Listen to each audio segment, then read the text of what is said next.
Thanks very much for joining us, everybody. It gives me great pleasure to introduce Sofia Jeppsson, who is an associate professor of philosophy at Umeå University in northern Sweden.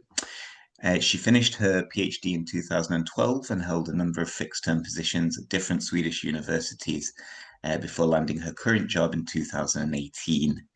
Once she had good job security, she stepped out of the madness closet and has drawn on her own psychotic experiences in numerous philosophy papers since. Her debut novel, which in English translates as Cogwheel Souls, I'll not butcher the Swedish pronunciation, was published by Swedish press Lundberg and Lentz in March of this year. She also has a forthcoming chapter with Zsuzsanna Chappell on philosophy of madness, and that's for Oxford Research Encyclopedia. So without further ado, I'll hand over. Thank you very much. Yeah, thanks, Chris.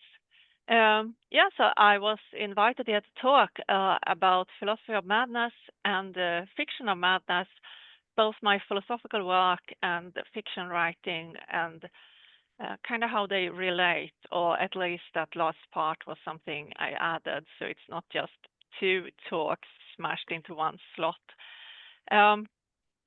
So yeah, you already gave me a little introduction. I wrote here on the first slide that I'm associate professor of philosophy, like I said, author of techno-fantasy novels, mad and neurodivergent, occasionally mentally ill, and I will clarify these terms because that's part of what me and Zsuzsanna have been writing about. And so these pictures are supposed to illustrate these two things I'm doing related to madness. So first there is this poster for a conference I arranged with Paul Lodge in Oxford. So yeah, 2 years ago, so it's not like advertising for it, but that's like Philosophy of Madness, and then it's the cover of my novel. So starting with Philosophy of Madness, it's a term that you hear more and more, I think. In general, it becomes more and more common in academia to use the term madness and mad. Wasn't that long ago, most people thought they were slurs and you should use proper psychiatric terms. But then Zsuzsanna and I, we were contracted to write a chapter on philosophy of madness for a forthcoming Oxford Research Encyclopedia on disability studies. And then we kind of felt the weight of responsibility on our shoulders because we had both been to conferences about philosophy of madness. We had like given talks on such conferences, but now you're kind of supposed to set down and define what this fairly new and burgeoning field is. And so it ended up being a much longer chapter than they asked for, but then it was still accepted because they thought it merited the length. We wrote about connections to mad literature, mad studies, critical disability studies, but mostly philosophy of psychiatry and how it relates to philosophy of madness. And there is this recent tendency we think, for academics and clinician researchers to use these words like mad and madness, but pretty much as a sort of cooler sounding, perhaps, alternative to mental disorder. And we weren't too fond of that, and we wanted to define it somehow differently. And so we wrote about how madness connects to or differs from a bunch of other like mental health terms. I mean, these are to some extent stipulative definitions. It's not an analysis of how lay people already use these terms. I mean, it is a bit of a conceptual analysis too, but not only that, because I think people tend to use these terms pretty differently. But whether you want to follow our usage or not, I think it is useful that's a matter of fact. It is useful to have a bunch of terms, not that mean slightly different things at least, just because it allows you to talk about more things and see things from more different angles instead of just some sort of mainstream medical perspective. So here is like a sort of partly analytical, partly sort of stipulated list of definitions. That mental disorder, that's what's described in diagnostic manuals. It's formally diagnosed by clinicians. So the term mental disorder will really tie to like official psychiatry. Then mental illness. There is like a longer tradition in some academic fields to talk about illness in terms of experience and phenomenology. So that is a useful definition of mental illness that makes it something slightly different from mental disorder. Because whereas mental disorder is this official psychiatric thing, mental illness is when you experience a malfunctioning, you experience a disruption in your mind, in your body and mind, body-mind, in your relation to the rest of the world. There is this feeling of things not working as they're supposed to, everything requiring effort if you manage it at all. And that is mental illness. Then neurodivergence tends to denote permanent lifelong states, also inherently neutral conditions. If you use this word, you probably have a strong social model, at least about your condition and similar conditions, where your problems stem from society or the environment, not from inside your supposedly malfunctioning brain. It's not that you're fine, you're just different. The problems are in clashing with an environment you're not adapted to, an environment which isn't adapted to you. And this also tends to be a political identity. So the term madness can be understood if you compare and contrast it to these other ones. We thought this is like what requires the most of setting out a definition, because there wasn't much of that in the existing literature.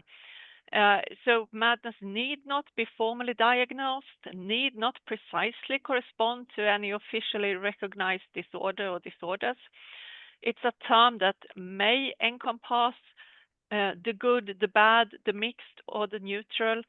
It can stretch over this entire scale of values, of valences.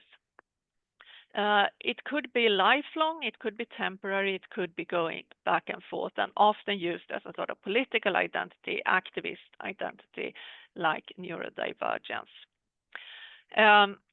It is more common, we think, we haven't done an actual study on this, but seems to us that way, that it's more common to self-identify as mad if you also have some sort of psychosis diagnosis. But people do this with different diagnoses too, and sometimes people simply self-identify. And we say it makes sense that there is a lot of leeway for self-identification, but still how we understand terms like mad and madness can't be completely divorced from a sort of general public understanding of the term. And these are familiar points from philosophy. You can't have a completely private language where you just decide for yourself what words are going to mean for you. Sometimes also called Humpty Dumpty linguistics, after Lewis Carroll's Through the Looking Glass, where Alice meets Humpty Dumpty, and he says things that makes no sense, and then it's like, well, it's because when I use this word, it means that, because I, the speaker, decide what the words mean. But we don't have to choose between that sort of extreme linguistic subjectivism and laying down this very specific definition.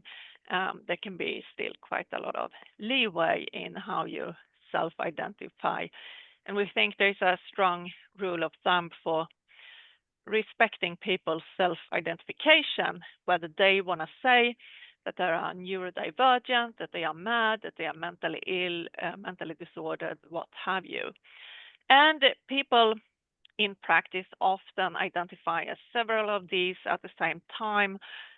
Some people also sort of divide up their conditions if they have several or like various symptoms or various aspects of their condition, and they might say that this phenomenon it's ill, but this other phenomenon it's just a divergence that should be accommodated, that is not bad in itself. Now for laying down what philosophy of madness is after discussing the term madness. And of course, any border with other philosophical topics will be fussy and contested. It's in the nature of things.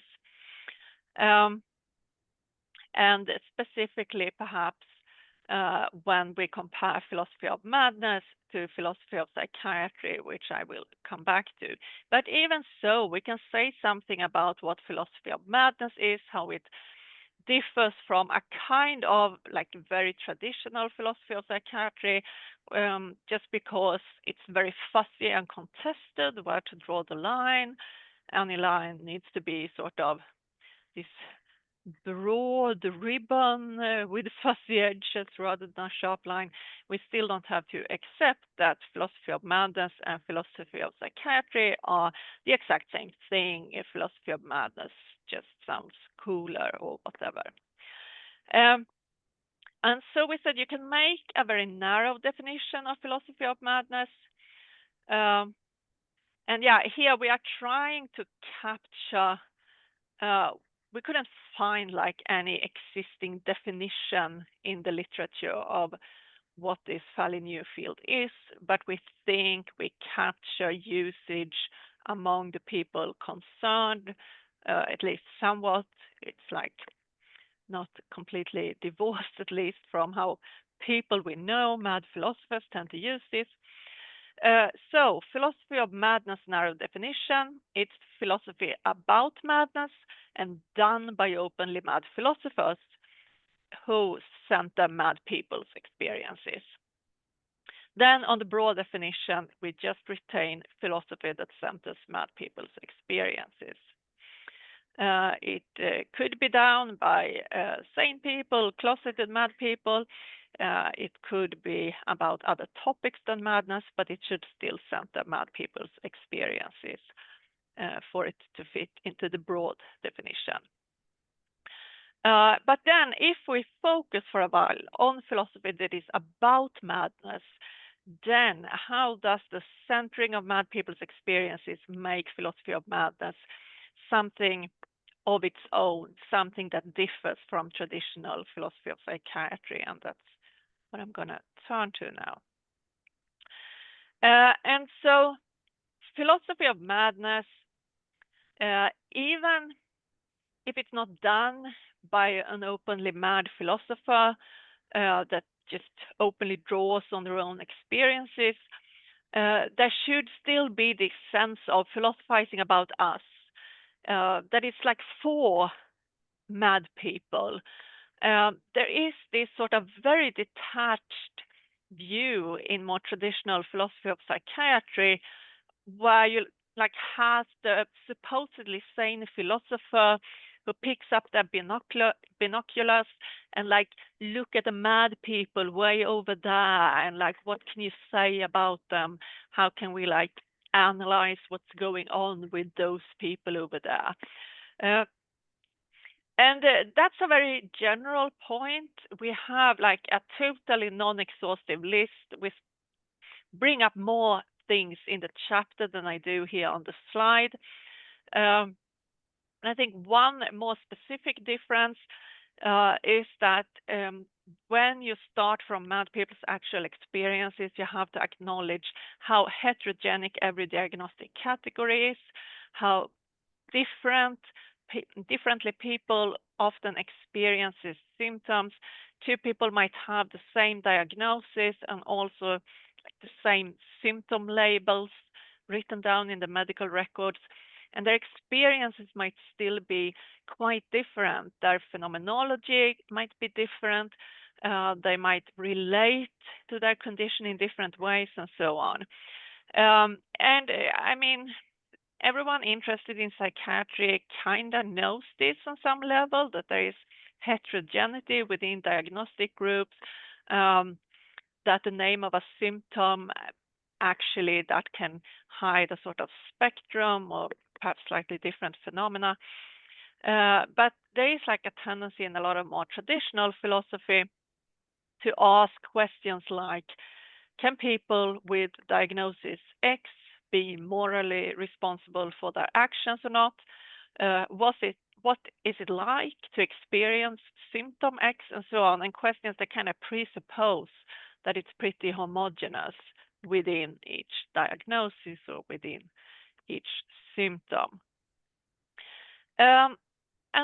Another difference we thought we could make out is that philosophy of madness, when you actually take your experiences seriously and start from them, will, and this is connected to the point about heterogeneity I just made, that when reality is messy and sprawling, then you're going to need correspondingly sprawling theories to account for everything.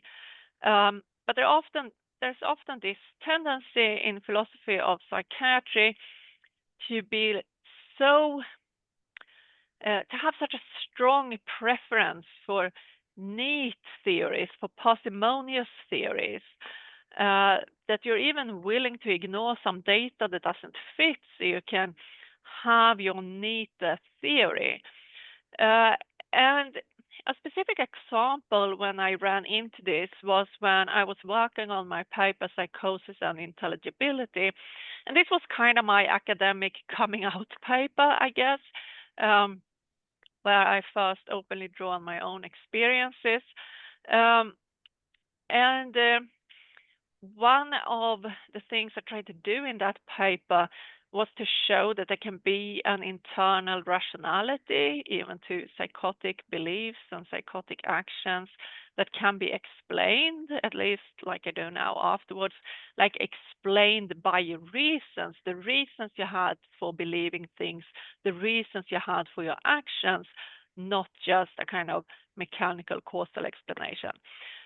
Anyway, so in this paper, I talked both about reasons drawn from experience, but also that occasionally I would arrive at like weird conclusions by ordinary standards because I would kind of draw inferences differently and had slid into a different kind of logic in my thinking.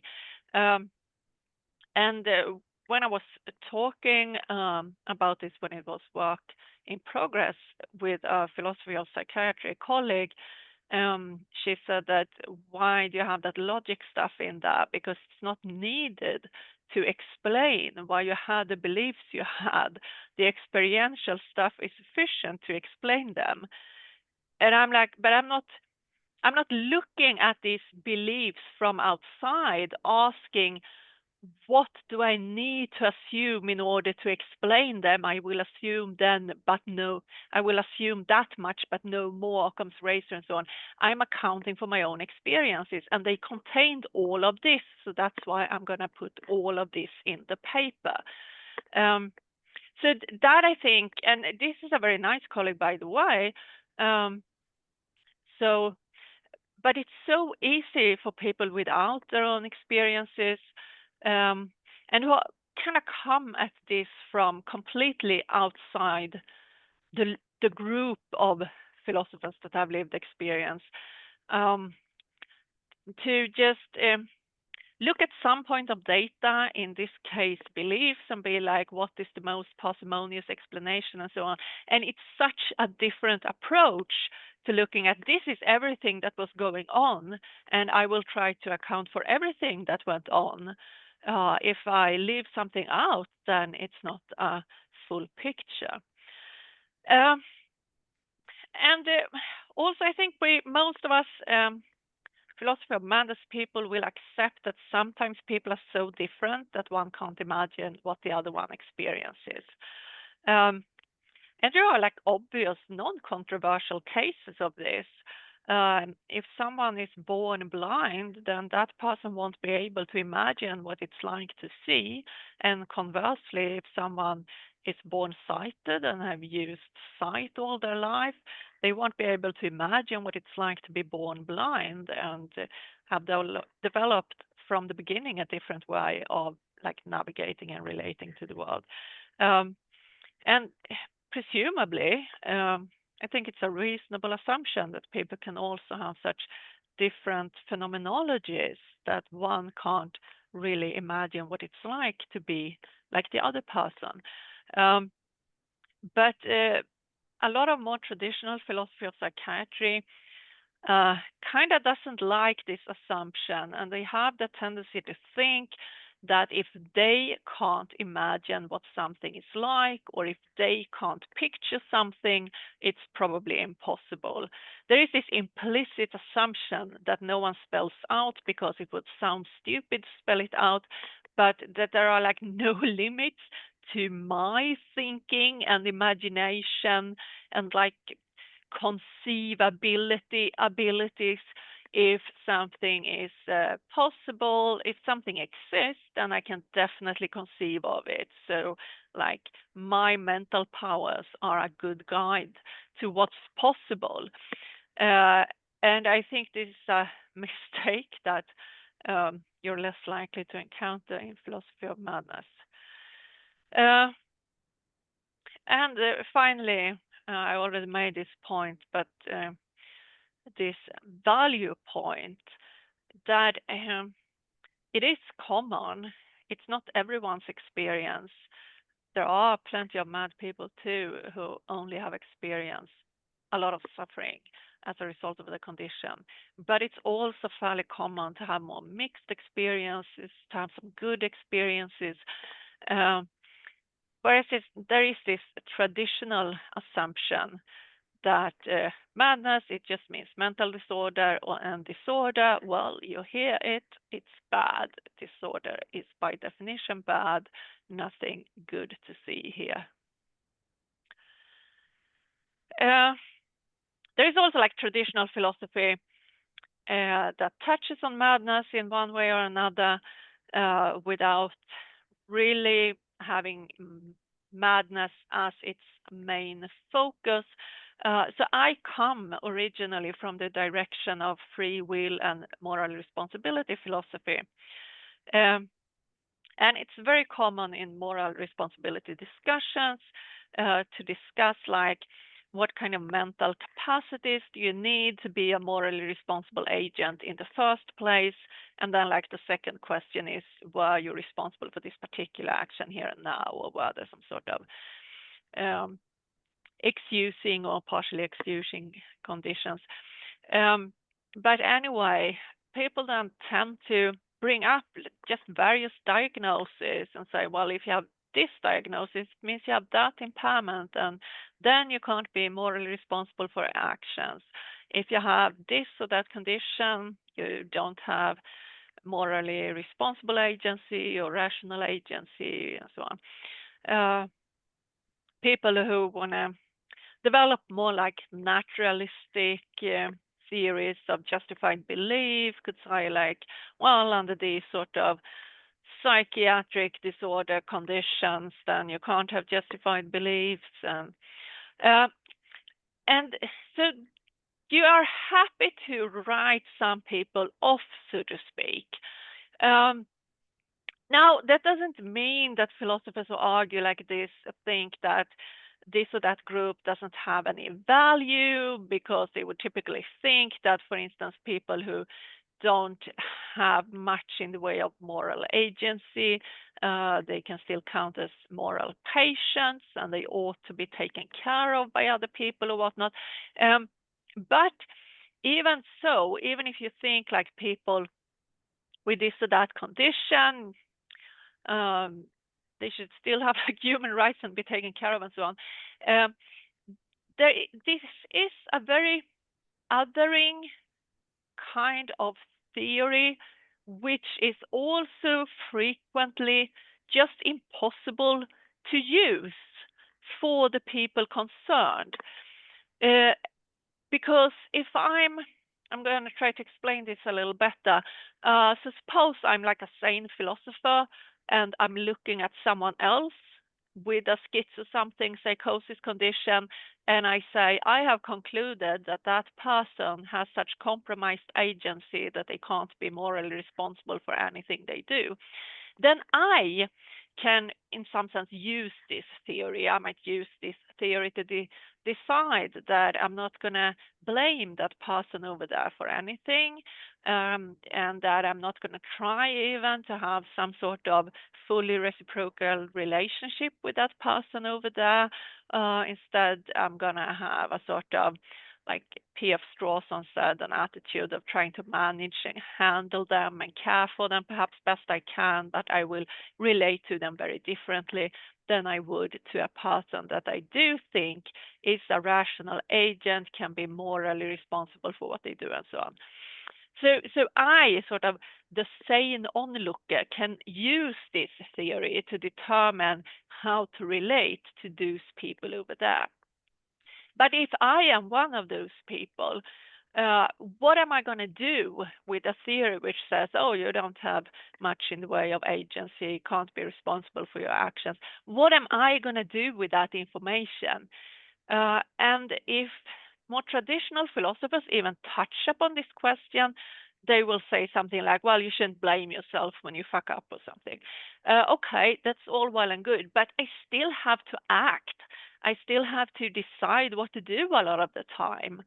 And then I still have to kind of sort my options into better and worse. I still have to engage in this sort of thinking and deliberation. Even though supposedly I can't have proper agency. And I have written at length about this, but long story short, it gets very weird and quickly contradictory when you try to apply these sort of traditional theories to yourself. Or if someone says those people over there can't have justified beliefs, it's kind of similar to the last case with agency and responsibility. Then I will decide that I can't relate to them the way I can relate to like normal believers.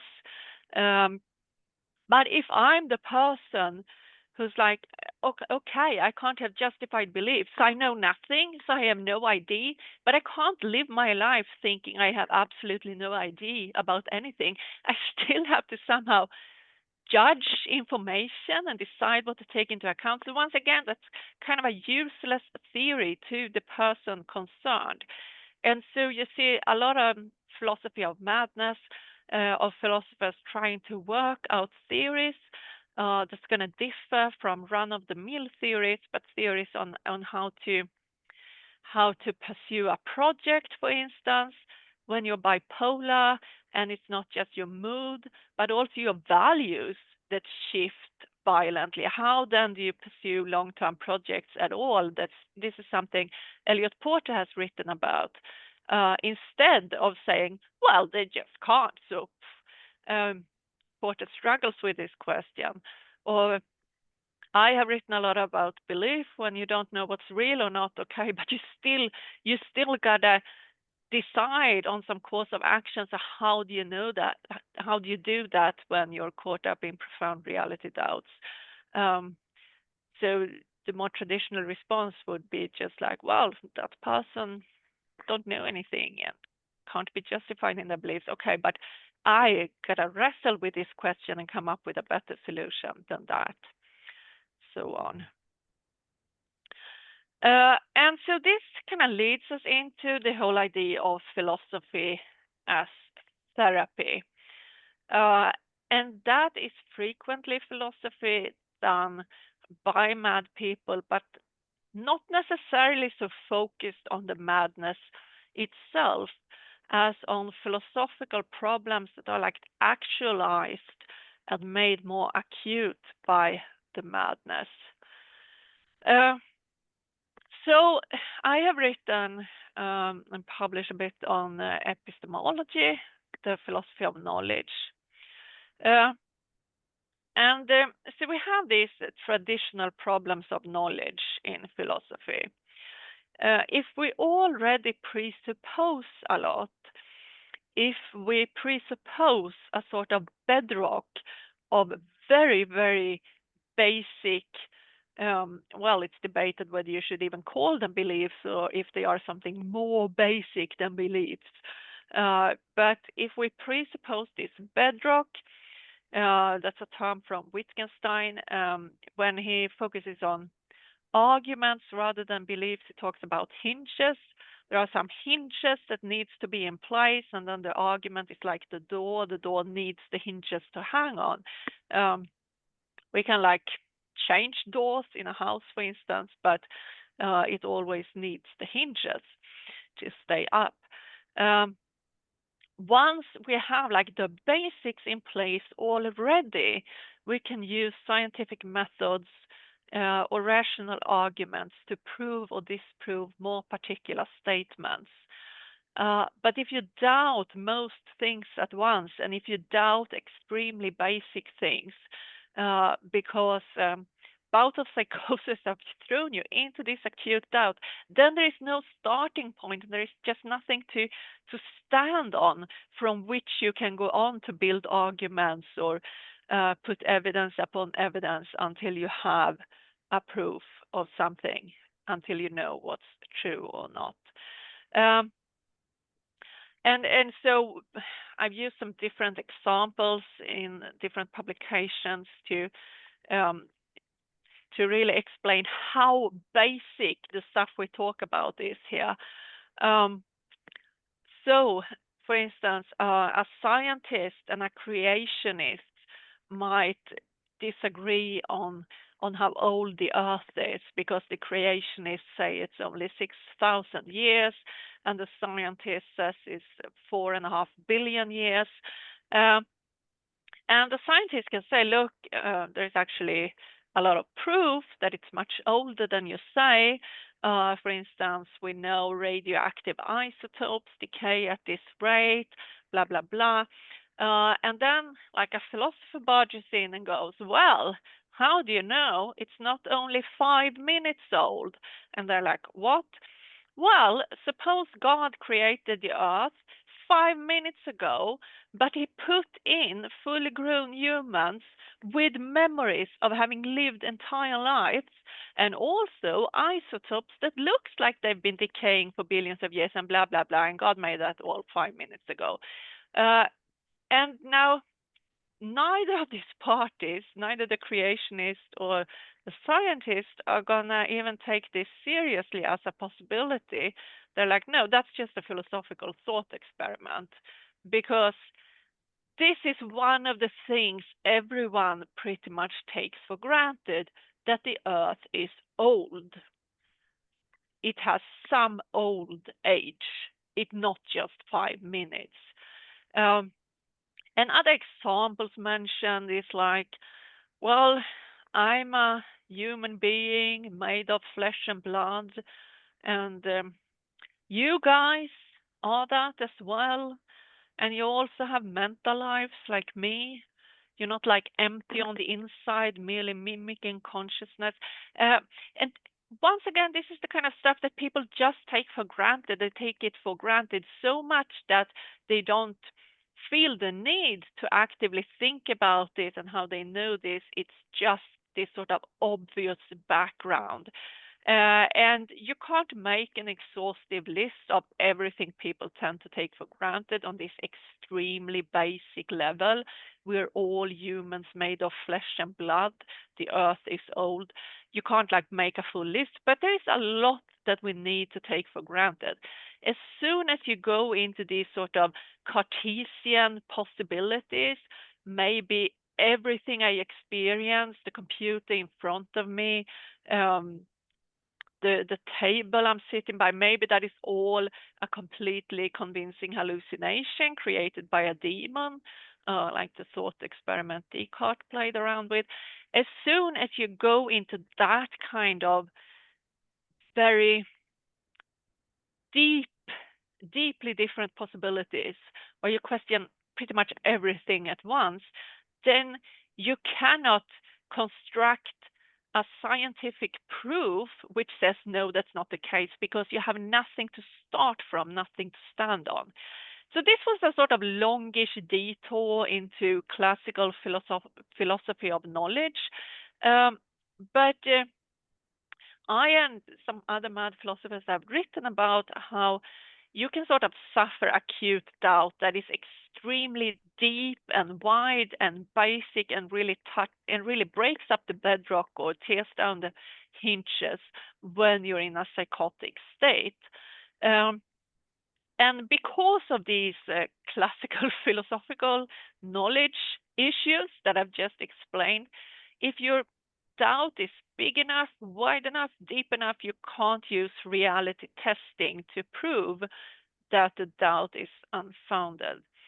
And so this is something Paul Lodge and I have written about. So our psychotic experiences look a bit differently. Our doubts were of slightly different kinds, but they were both sort of wide and deep enough that we couldn't just reality test our way out of it.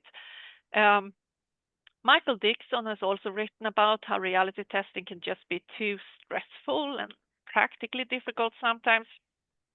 So his issue is more that he hears voices a lot, and he used to be very anxious. So it's not uncertainty about the whole world, really. It is more local uncertainty about which voices he hear come from people that others can see and hear, and which voices are only like accessible to him, or auditory hallucinations.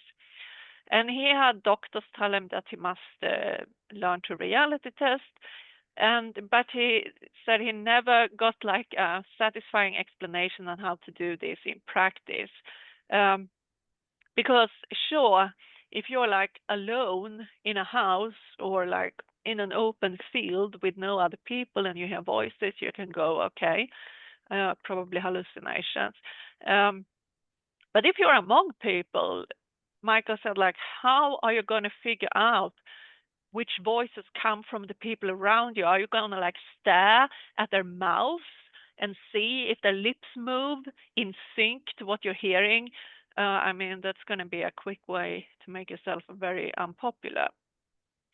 So we have all had to like build sort of philosophical theories and philosophical strategies to handle this doubt and to live with this uncertainty. And people sometimes think that, what, can't you just, medicate all this away? Well, there are various reasons why it's not that easy. Sometimes medication just doesn't work to remove symptoms. Sometimes it does work to suppress symptoms, but at the price of intolerable side effects. Sometimes it works to some extent, but you still have remaining serious problems. You still have serious doubts. And it was like this for Paul Lodge. Said medication prevented him from having another manic psychosis, but he still felt like this nagging doubt. So the medication prevented more experiences like this from popping up, but he still remembered previous experiences and still had these big doubts and uncertainties that he needed some philosophical theory to handle. And also, like I have written about, if you doubt whether you should take the medicine in the first place, whether it would be good for you or perhaps very dangerous, if this is part of your psychotic doubts, then obviously you can't say, well, it's going to be better if you take the medication, because even if that were true, something no one can know actually before you try it, then you would kind of have to have taken it already to feel secure enough to take it. So it's a bit of a catch-22 there. So we might also philosophize our way out of problems that madness threw us in, or at least use it as one piece of the puzzle that can help you manage yourself. So for Paul and I, we co-wrote a paper. We have also written solo author papers about adopting some sort of skeptic position for how to be able to live with uncertainty about what's real, how to still be able to act. We had slightly different problems though, so our skeptical solutions looked slightly different. And lately I have felt that it's also a bit unsatisfying. There is still something slightly disturbing about a reality that just feels flimsy.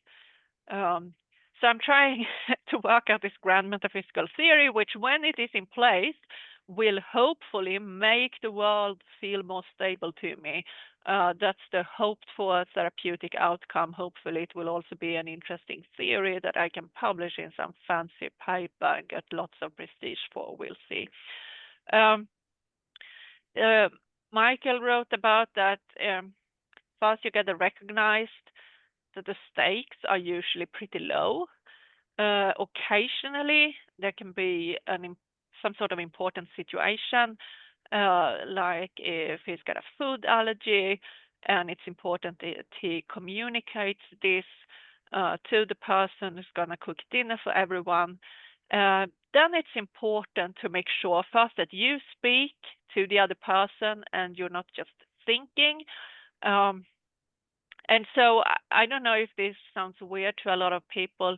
I sometimes have that problem myself, not to as big a degree as Michael, I think, but you just don't notice unless you pay attention to whether you're speaking or whether you're just thinking. So you might mistakenly think you said something when you just thought it, or the other way around.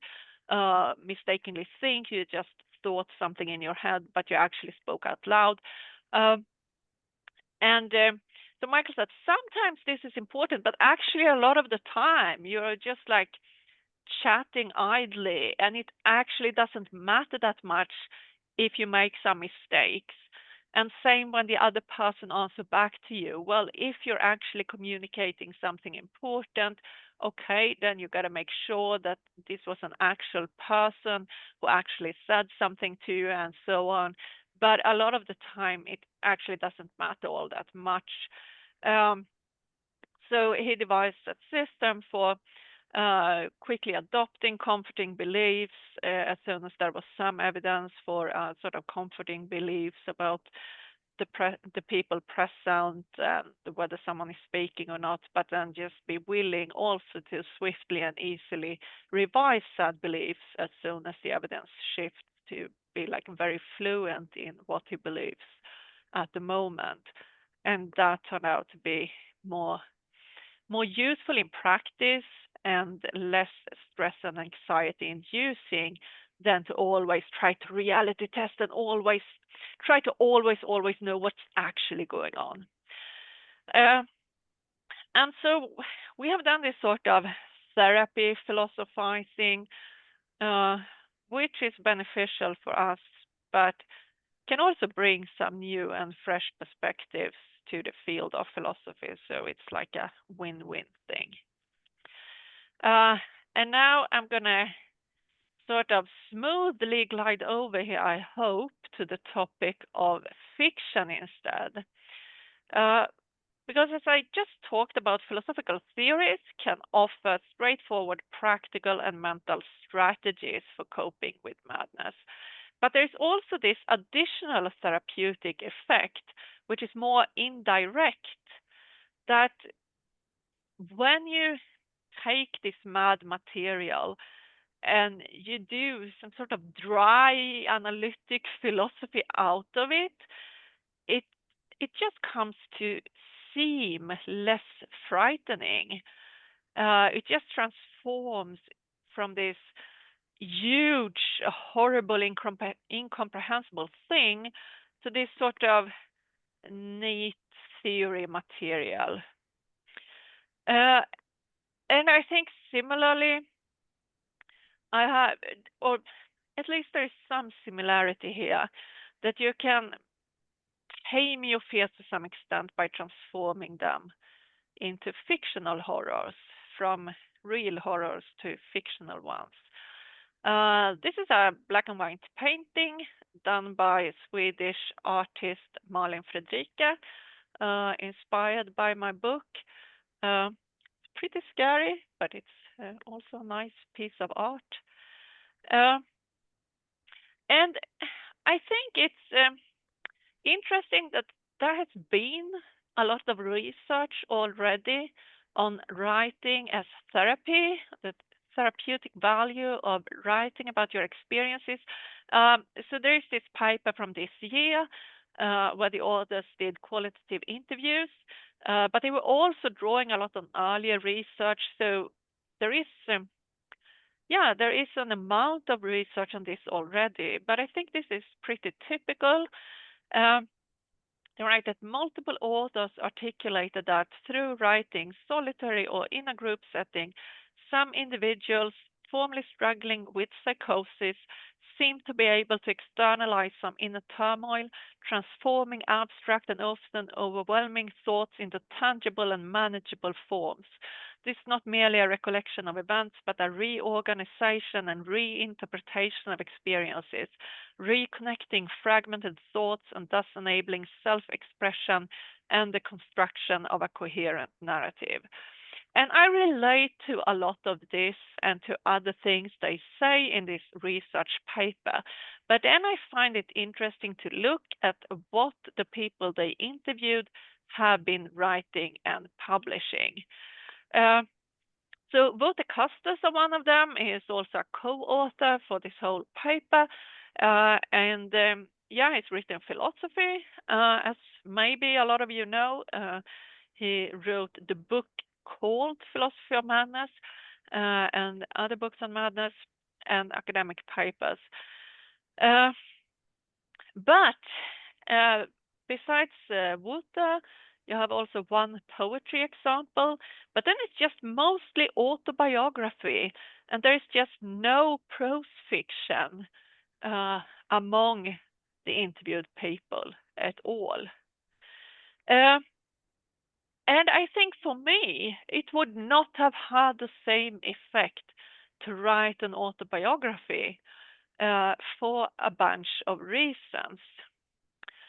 So I'm going to do a comparison here between Cogwheel Souls, my actual debut novel, and a hypothetical autobiography, which I haven't written.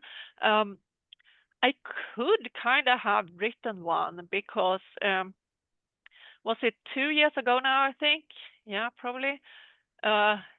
I was contacted by a legit literary agent. I first thought this is probably some scam because I get scam emails all the time, as do most academics on my level. But this was actually a legit literary agent from a big agency in New York who had read some of my more popular work and thought it would be a good idea if I wrote an autobiography with a sort of philosophical bent. And they would try to get me a contract for this. So I think this could have happened. We lost touch though when this agent became very ill.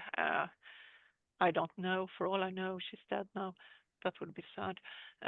But we probably just lost touch after a long bout of illness. And then looking back, I'm glad I didn't write an autobiography. I actually don't want to. I just thought it would be a good idea because I was so immensely flattered at the time. So this novel is, as I say on the slide, it's heavily inspired by real experiences, but it's still quite different, of course, from an autobiography. It's a techno fantasy novel. It takes place in an alternate world and so on.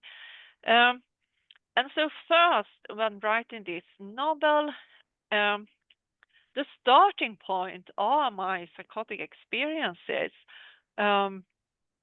including a lot of stuff I wrote in a notebook when I was in psych ages ago, like in 2003, I think. But I was writing and drawing a lot about the world, about different realities and so on. Also later experiences than that. But then when constructing a coherent fantasy world out of all this psychotic material, I got to like,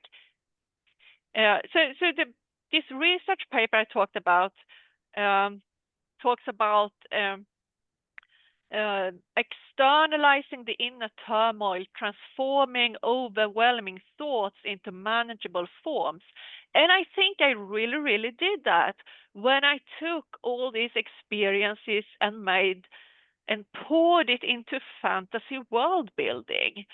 Um, and I don't think I would have done that to the same extent if I had written an autobiography. Of course, you're still gonna like sort your thoughts out through the process of writing and so on. And I also think for various reasons that my psychosis tend to be a bit more fantasy-ish, like the fantasy genre like and coherent than most people's, yeah, for various reasons. But if I were to make it even more so, that would not be an honest autobiography and it wouldn't be believable. Also, the main character in my novel is heavily based on me when young, but ultimately fictional. So I can make a character arc and an ending for the character, which is not super neat, but okay. And then we leave the character there because the sequel takes place further ahead in time with different characters. And that's also very different from writing an autobiography. Then I would probably feel some pressure to create a character arc and a satisfying ending for myself. Maybe people don't expect an autobiography to be like the neatest Disney movie in terms of arcs, but you still kind of expect something along these lines from an autobiography. And I think I would feel very tempted to pretend that things are better than they are and more finally resolved than they are. Like I was on Haldol, eventually the pills didn't work. Eventually I managed to do without and replace psychopharmaca with philosophy, the end. And I mean, I might get a serious relapse in the future. I've been close to that not that long ago. I might have to go back on the pills in the future. I really hope that if that happens, my brain will have rebooted and they will work again like they once did. But anyway, this would feel sad if it happened. But if I had an autobiography out with this sort of fine ending, it would be, I don't know, even weirder. Um, but then going back to writing fantasy and making fantasy of it, um, it was also very satisfying because in real life, going psychotic is so isolating. You're the only one who experiences what you experience, and there's like this sort of chasm between you and other people. And to some extent, I often manage to bridge this between me and my husband, whom I'm very close to and who has known me for such a long time. There can still be some connection there, but even he doesn't experience what I experience. And with most other people, you feel such a divide. And then, so it was really satisfying too to create this fantasy world where everything I feared in a psychotic state was just real and commonly recognized. Everyone knows about it. Um, but then also further play around with questions of what else is real or not. Um, and also go into this to some extent, that even in this world, this sort of psychotic world, you can end up on that extra level and still be isolated. Um, so that was also very satisfying to write about, to sort of play around with these questions of what's real or not, to imagine that there are different realities as a publicly, commonly recognized fact. If instead I wrote an autobiography, I would probably feel the pressure to pretend that nowadays, at the end of my character arc, I'm 100% certain of what's real or not. When writing this novel, it was also really therapeutic in the end to turn, Skin Mask, this figure I've been afraid of a lot, and who also pops up now as an antagonist in the novel, like turning that creature into a fictional antagonist. And then also all the work that goes into a novel in the later stages, like you edit, you change some words here or there so the paragraph will flow better, and eventually working with this character as a fictional character in a book kind of leak the fear out of them. And it wouldn't, I think, have been the same thing with autobiographical writing. And also the reception is quite different because even though I've talked publicly before about the real life inspiration for the novel, I've talked about this a lot. It's absolutely no secret, just like I'm so very open in my philosophy. But a lot of interviews I get, reviews and so on, it's fans of speculative fiction who just hype up the unique world building, the horror elements, and so on. And it would be so different to promote an autobiography. I mean, if it, I wrote doubtful here, but if it had gotten the same amount of attention, you know how they present these things like a gripping tale of a philosopher's struggle with serious mental illness or whatnot, insert crying emoji and cyber hug emoji.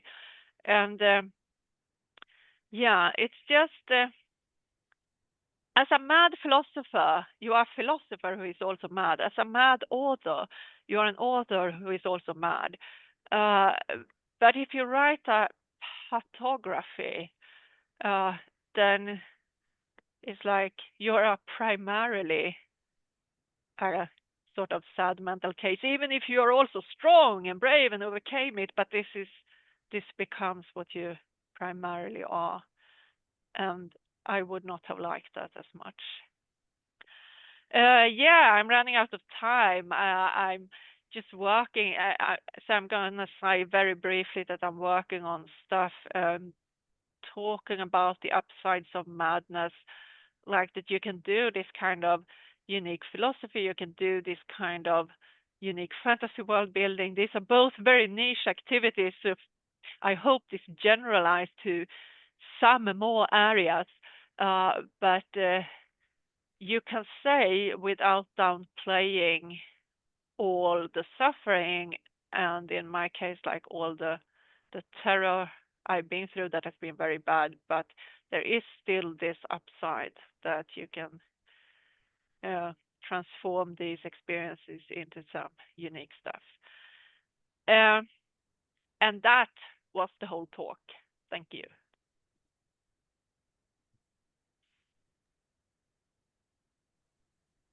Thank you very much, Professor Jeppsson. That was super, super interesting. And as always, I've got lots of questions, but I'll open up to the floor first of all. If you've got time for some questions, is that all right? Yes, that's all right.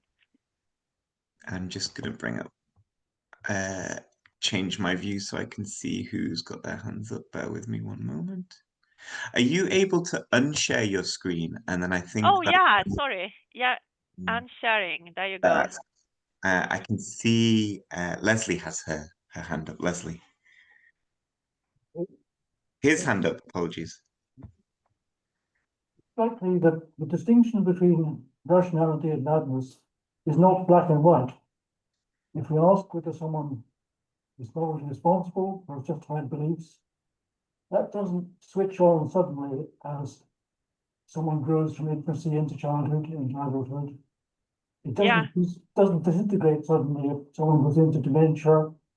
You know, someone's in a midlife crisis of some form, it doesn't disappear completely, probably. It's a matter of degree. Yeah, this is 100% right, but I think it's an underappreciated point in traditional philosophy. A lot of people would agree that, yeah, okay, it can grow or diminish gradually, but we're still interested in the threshold. But I think that is still an unsatisfying answer, because if someone else like thinks you're below the threshold, it's still the question like, okay, what am I going to do with that information? I still got to live my life somehow below this threshold you came up with. So I still need some sort of strategy for that. But yeah, I think, and I always try to push this myself in my writings. It's for scale, it's not black and white. But then with rationality, there is this extra interesting point that people tend to think that, of course, if you're mad, then you're also going to be less rational, at least, than a sane person. But if we have a sort of coherentist or internalist view on rationality, which is not uncontroversial because nothing is, but it's fairly common to look at rationality this way in philosophy otherwise, then if you have that sort of conception, then it's fully possible to be mad or being in a state that a psychiatrist would say is psychotic, but you still have better internal coherence than a lot of sane people, because what marks people as, say, psychotic or not in the eyes of clinicians, even if you think it's about rationality, it's actually not. It's more about this sort of very basic common sense, this extremely basic bedrock. Do you still have that? So are you still on common ground with other people? Or are you like way off in another galaxy? Then if you are, then even if you're like super internally coherent and like fully internally rational, you're still gonna come across as psychotic and get in big trouble, get some sort of diagnosis or something. So people really overestimate how much formal rationality or logic matters for being sane. There is probably very little connection with that. There's also this interesting study from, I think it's 27. Yeah, I wanted to say 2017, but I think it's 2007 actually, so it's older than that. But anyway, it was this research team who looked at there was this like old wisdom that schizophrenic people are bad at logic and jumping to conclusion and so on. And I thought, well, what if this is mostly because of lower average IQ? So what if we control for IQ? And I think a few other things like working memory, and then compare schizophrenia psychiatric patients with a control group. And then, funnily enough, it turned out that the schizophrenics were better at solving logic, like logic syllogisms and just simple logic tasks than the control group. So yeah, rationality and logic and all that is interesting, because people tend to think that if it's scalar, then at least all mad people are going to be lower on the scale than sane people, but it seems pretty disconnected from this. It's more about like the basic bedrock and common sense and all that. Do you have that or not?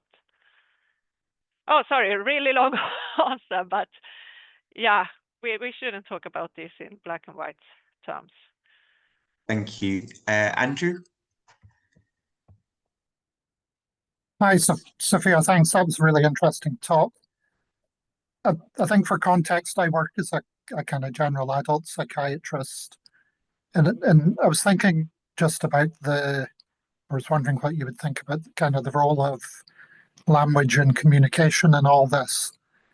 Because I think kind of in our work, part of, it's obviously a really important thing to kind of establish a therapeutic relationship with your patient. And a lot of that is about agreeing a shared narrative, really, and agreeing what has happened and what is the way forward and what's important. But I mean, that's a difficult thing to do. And you kind of mentioned Wittgenstein, and that reminded me of his comment about how, if a lion could talk, we wouldn't be able to understand him.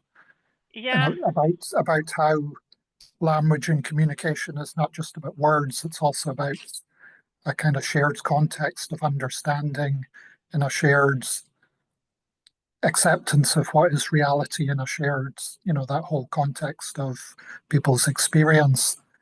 And sometimes you feel just so almost alienated from your patient's experience that it's very, very difficult to bridge that. So I was kind of interested in what you were saying about the use of fiction to kind of bridge that narrative gap almost, and create a kind of space for a way of communicating the experiences that people have in a way it might be intelligible to their clinicians who haven't had that experience. So yeah, I was just wondering on your thoughts on that.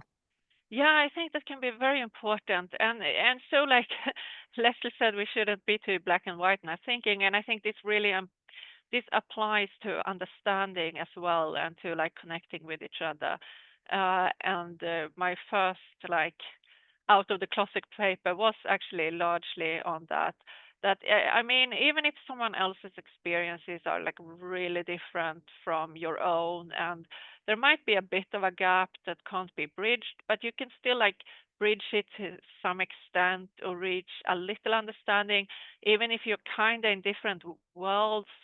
If you understand something of what the other person is going on, I mean, this can still be really helpful. And speaking from a patient perspective, it can feel really, really good that someone at least tries to understand you a little, and you feel a little bit seen, even if there's still like this gap. And fiction can absolutely help with that. I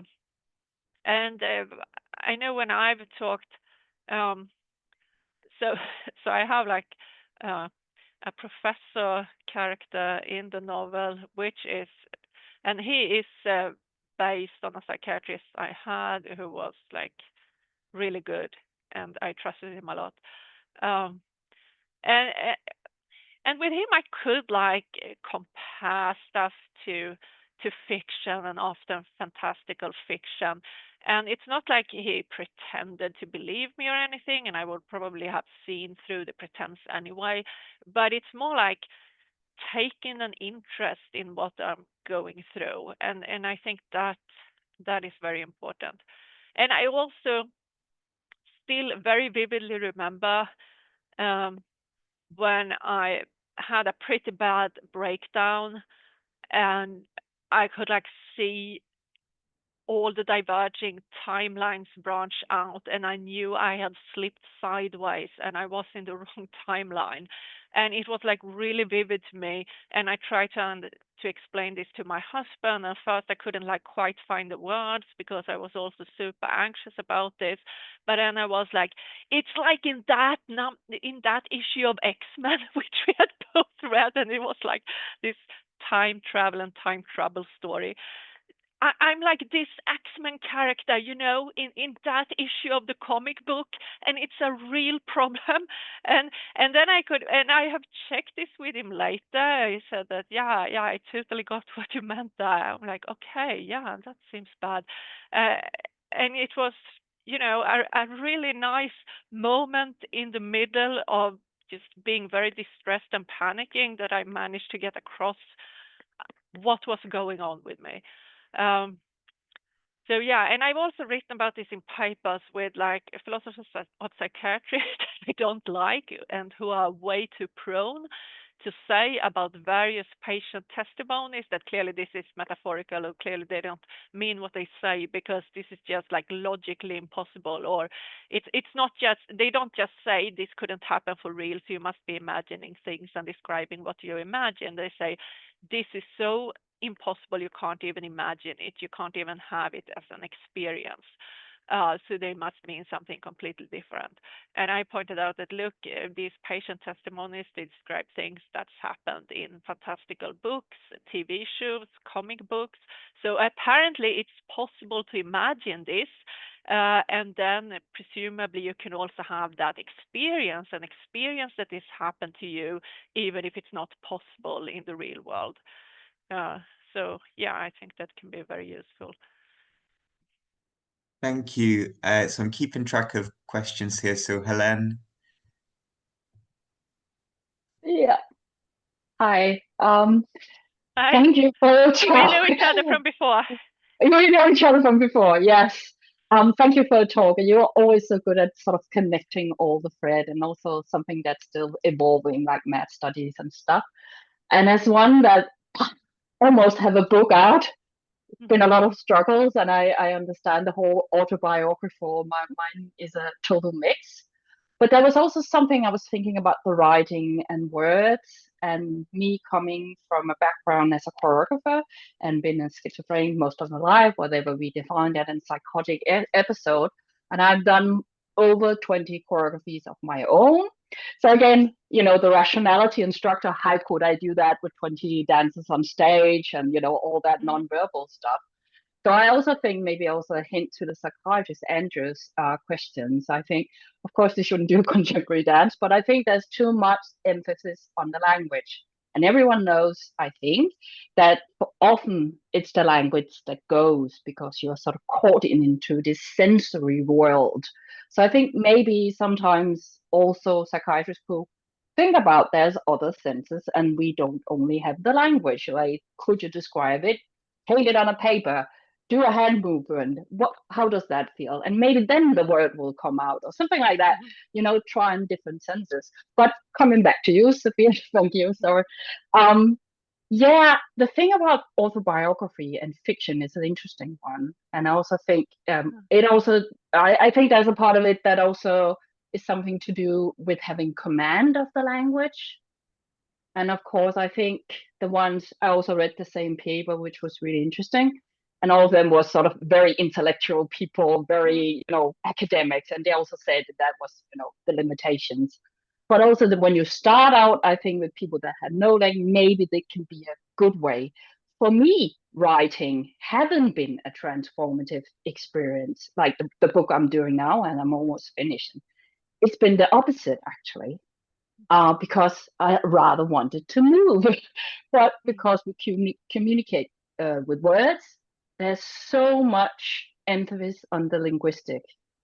And I feel that is really a burden also within, understanding madness, mad people, and all these kind of stuff. So I don't know if I have a questions, but there's a lot of philosophizing about that.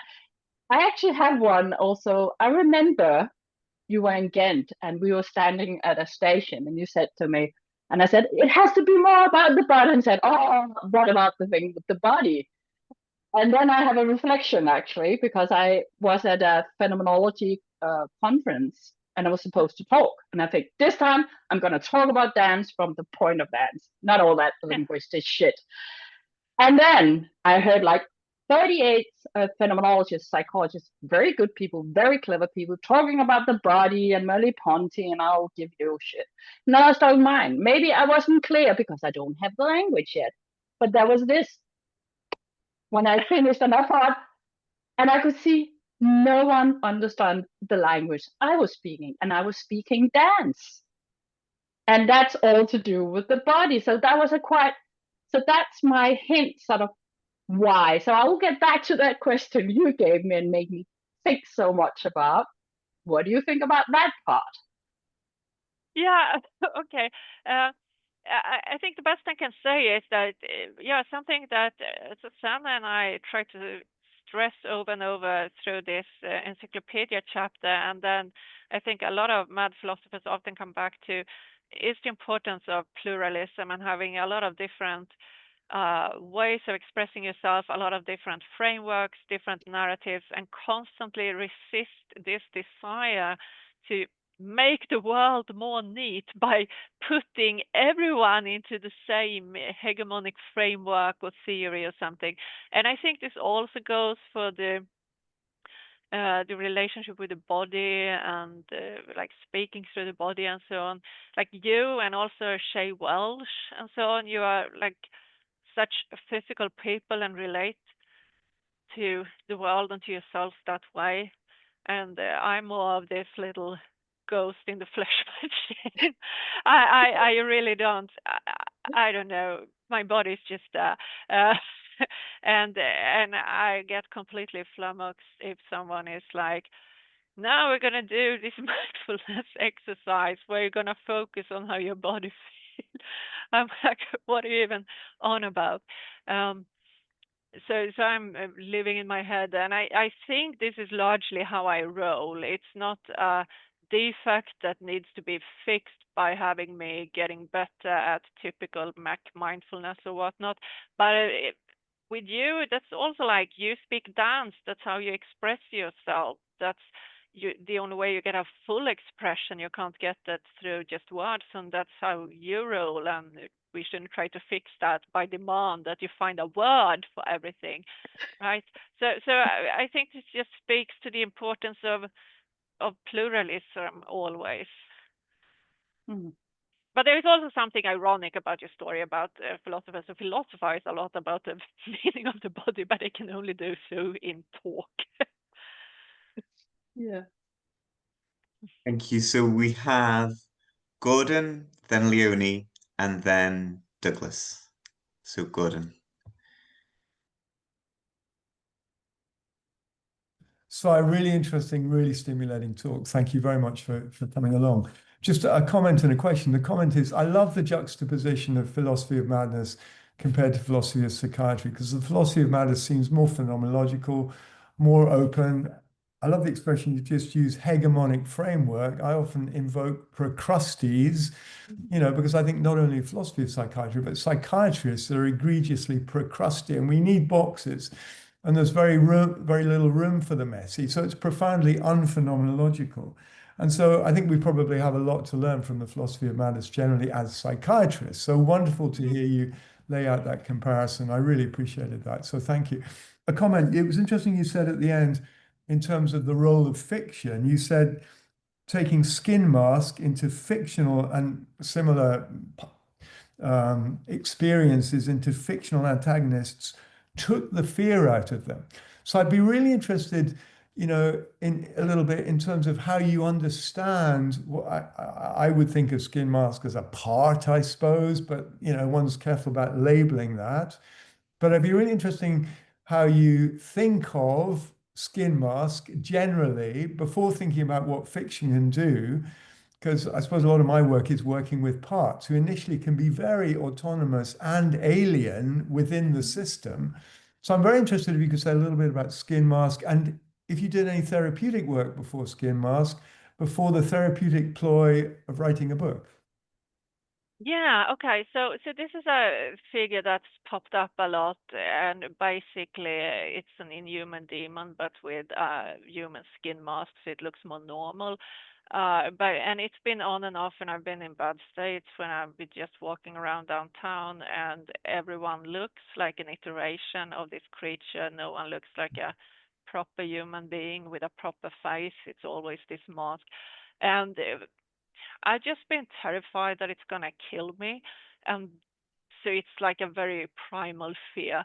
And once once I got this job at a more stable life situation and felt a bit tougher, and also I desperately needed to conquer these fears because I was like out of pills that actually worked. Um, I started like to tell it off uh, when I felt its presence, and I was like, "What the fuck have you done with your life? Just following me around everywhere? You're supposed to be some kind of supernatural creature, and that's the best you can do." But I've got tenure. Like, look at me, I'm better than you. And then and in like discussions with other mad people, not just traditional psychiatry support groups, but people with more different perspectives, I did come across this. This is like a part of you should make peace with it. I'm like, I don't want to be friends with this fuck. This was my spontaneous reaction. But so and let's see in which order these things came. Well, I went to therapy for my own money in 2019 because austerity politics and all that, it happens everywhere. It's very difficult to get something other than CBT now in order to get back to work. And if you're already working, no one thinks you need therapy. But I went to this psychodynamic therapist, and she didn't have like this special parts approach, but she did say you gotta let go of the internalized madness police, who's probably just your mom anyway, because of specific family history, not some lazy Freudianism. But anyway, so if it helps, like to talk to voices only you can hear, if it helps to do a magic ritual, just do it. Do what helps. Don't try to police yourself. Don't try to be as normal as possible. Try to be as safe and happy and well functioning as possible. Never mind what's normal or mad. But even so, Skid Mask stayed as this purely hostile figure, even though I was less afraid of it now.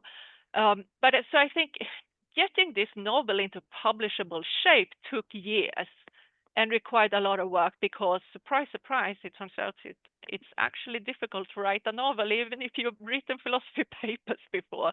So it was a very long process, and I didn't notice it when it happened. But then only this winter, I think, when the novel was near publication date, I had this dream that Skin Mask was my roommate, and we shared a flat, and it was like really annoying because it would get its demon friends over, and they would throw a party and leave like the sink full of dirty dishes and beer cans everywhere. And I was like yelling at it and going, Skin Mask, if you're going to throw a party here, you got to clean up after yourself. I'm not picking up all your empty beer cans. But then I woke up and I was like, this was just an annoyed dream. It wasn't a scary dream. It wasn't like a proper nightmare.